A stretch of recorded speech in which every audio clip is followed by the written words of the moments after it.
Moving on to another developing story, Germany has reacted strongly and with alacrity to a report of an Indian being discriminated against because of rapes in India.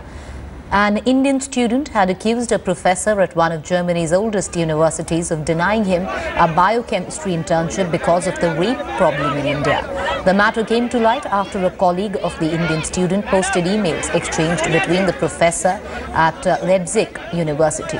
The professor of biochemistry and bioorganic chemistry, named by the student, did not deny the email exchange with the Indian student. Meanwhile, the German ambassador to India, Michael Steiner, reacted strongly to the issue, writing a letter to the professor literally batting for India. The letter, a copy of which is available with headlines today, says the oversimplification and generalization is an offense to millions of law-abiding, tolerant, open-minded and hard-working Indians. The professor has now apologized, saying the exchange was a misunderstanding and the outcome of an unpleasant discussion with the Indian student.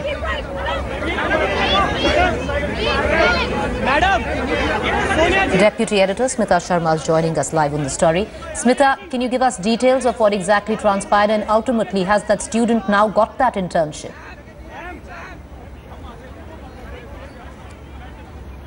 Smita, can you hear me? Yes, Preeti, I can. Please go ahead. Yeah, Smita, you know, what has been the outcome? Ultimately, has that student now got back the internship in biochemistry that he was seeking?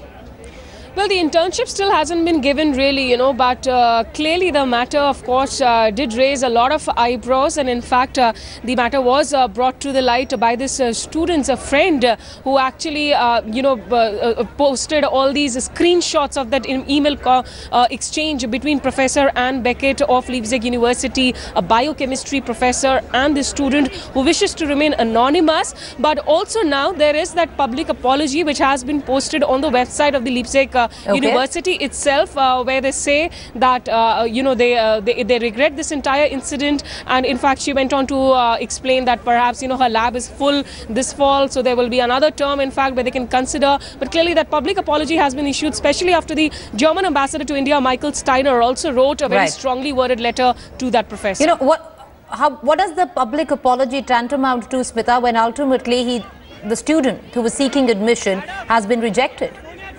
Well, as far as really giving in admission to that student is concerned, that could remain the university's prerogative. But on what grounds are you rejecting it? Exactly. That is important, So if that was the bigger issue out here, because remember this professor, in her email exchanges, she suggested that because India is become notorious for rapes, and that's why they are in fact not taking in any more Indian students. And in fact, in one part of the email exchange, she also mentions that she's not alone in this, that there are other professors also who support her and some other European professors who apparently are willing to join them. But let me tell you, Preeti, another fact that has come to the light now is because another student in 2014 looks like had applied for a similar internship. The student again wishes to remain anonymous, but he had also been denied, of course, the internship on similar grounds. So look like we could be in fact looking at a closeted sort of a racist attitude here as far as this particular professor is concerned, Preeti. Well, interesting, Smita.